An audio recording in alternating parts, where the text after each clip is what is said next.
张婆婆，你又搞什么名堂？不用急着谢我。太子殿下，您还是先回去吧。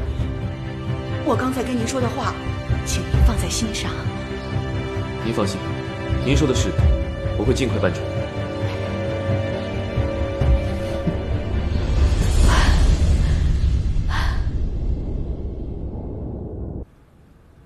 鹏儿，你做什么呀？您千万不能做傻事啊！杀了他，不就是害人害己吗？你说的，娘听不懂。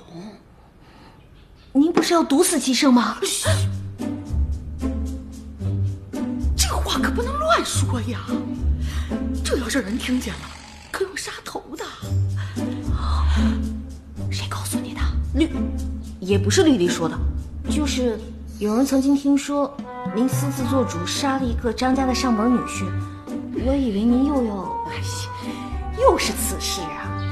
那人是自己在饭馆里吃了猪肚，恰巧那天府里有人送来了白茄烧莲子，我派人给他送了过去，他自己不知道，两样食物相克，吃了就暴毙身亡了。既然您亲自辟谣了，那我信你。太子之所以不敢胡作妄为，就是因为对咱们张家的势力有所忌惮。我只想安心过日子，锦衣玉食的。齐胜啊，他最好别来烦我，也别来搞我，最好是老死不相往来。啊，他爱喜欢谁喜欢谁，我不在乎，我也管不着。傻孩子，你进宫之前娘就告诫过你，在宫里，就算你不去犯别人，别人一定会来犯你，所以你一定要有保命的筹码。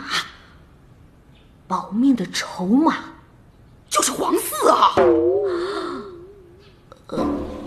哎，老子只想在这儿混吃混喝，难道还要让我跟他共度春宵？哎，不行，我怎么能把自己的青春也搭上呢？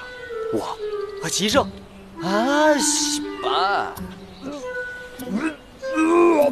还是坐起来吧。太子。